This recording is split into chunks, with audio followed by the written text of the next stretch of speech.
तो अस्सलाम वालेकुम टिकटॉक फैमिली की हाल है जनाब ਤੁਹਾਡੇ जनाब इसराइल लगातार बमबारी कर रहा है फलस्तीन के उत्ते ਤੇ ਫਲਸਤੀਨ ਲਗਾਤਾਰ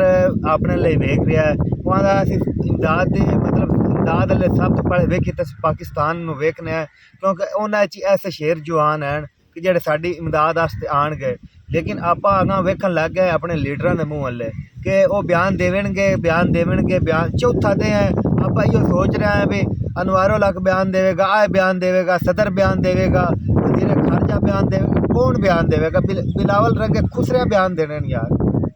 तो ज़रा सोचो यार अपने गिरबान जाको वो लगातार अपने लिए वेख रहे हैं इसराइल मतलब फलस्तीनी अपने लिए वेख रहे हैं लगातार इसराइल लगातार होना तो बमबारी कर रहा हर घर के तकरीबन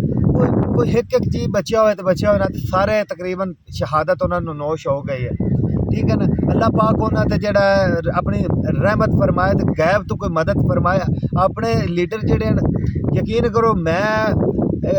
नून लीग का जाला सो कट्टर जाला सो मैं मतलब चेयरमैनी के इलैक्शन के भी नून लीग वाले बंदों मैं सपोर्ट की उन्होंने वोटां दित्तियां लेकिन अज मैं इस गल ते शर्मिंदा हाँ कि मेरे लीडर कुछ भी नहीं कर रहे सिर्फ उत्थे बह के अपने बच्चों खुश कर रहे हैं और लंदन कुछ नहीं या अमरीका के एडे एडे दो टट्टे हैं जेडे वो लगातार तोल रहे हैं ठीक है शवाजा भी तो निवाजा भी वो इन्हों के दौर नालों तो इमरान खान का दौर चंगा जिंदे कम अज़ कम उस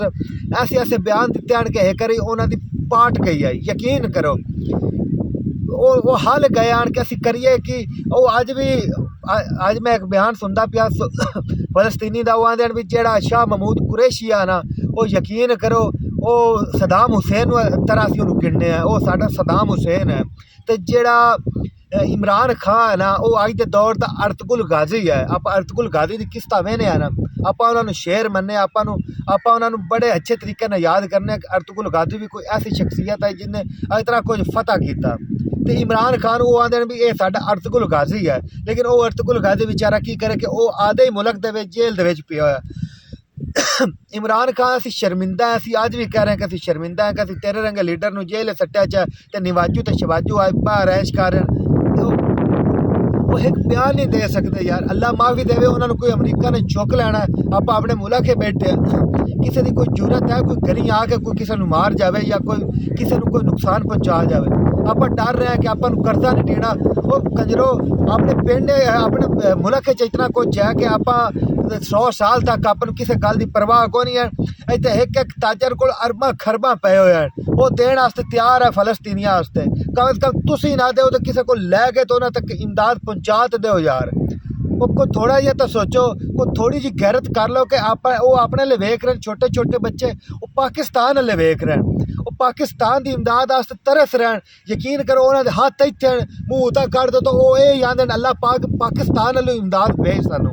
लेकिन अपने गैरत को नहीं आप जेडे जवाना की कौम गिनी जाती जवाना का मुल्क गिनिया जाता खुसरिया का मुल्क हो गया आप खुसरे हो गए आप चूड़ियाँ पा ली आप औरतां बन गए लुको आदे मावां दी चादरां मगर ठीक है तुसीं उस रह के नहीं कि तुसीं सड़कों ते टुरो या फिरो या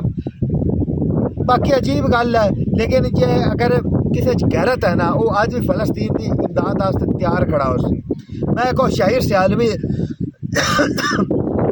शाहिर सियालवी का नाम तो सुने होना क्या लीडर कमाल यकीन करो वो जिथे भी जाता है वो बंदा फलस्तीन कश्मीर वो ऐसे ऐसे इलाकों की गल करता कि अगर रोंगटे खड़े उसकी तकरीर सुन लीए ना खुदा की कसम वाली गल है भी एक बार रोंगटे खड़े हो जाते बंदे का दिल करता कि मैं भी जाके जहाद शहीद होवां ऐसा बंदा है शाहिर सियालवी उनके मूँह तो इतना रोब है ना इतने रोब ना गल करता ना वो असल किसी गैरत वाले बंदे का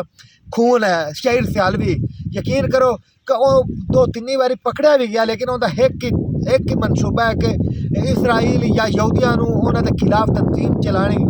ठीक है ना वो अगर पाकिस्तान का लीडर होंदा नहीं यकीन करो आज पाकिस्तान इसराइल के खिलाफ आज एटमी जंग लाई खड़ा होया लेकिन अपने गैरत कोई नहीं है लेकिन उनके हथी पली बेचारे दे कुछ नहीं ना तो बड़ा बड़ा कुछ करे इमरान खान बेचारा विच पिया होया लेकिन अपने गैरत कोई नहीं आनी हुण भी टाइम है आप कल अल्लाह पाक नूं अपना मुँह भी खाना है तो आप ये ना भी अगां शर्मिंदा होने के बजाय अज कुछ कर लीए और मरना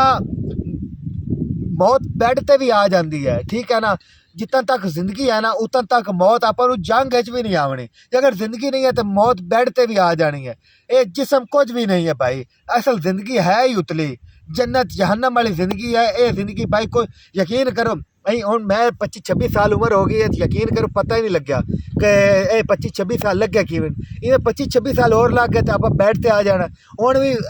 मतलब 14-14 साल वाले ऐसियां बीमारियां हैं कि जेह्ड़े आप सोच भी नहीं सकते। बंदे बीमारी नाल भी तो मर जाते हैं, बंदे एक्सीडेंट नाल भी तो मर जाते। मौत हो होवे जेह्ड़ा सारा जहान उत्ते आके आखे भी वाह क्या मौत आई है, क्या मौत आई है। बाकी लव यू कि जनाब सोचा ज़रूर। अल्लाह हाफिज़।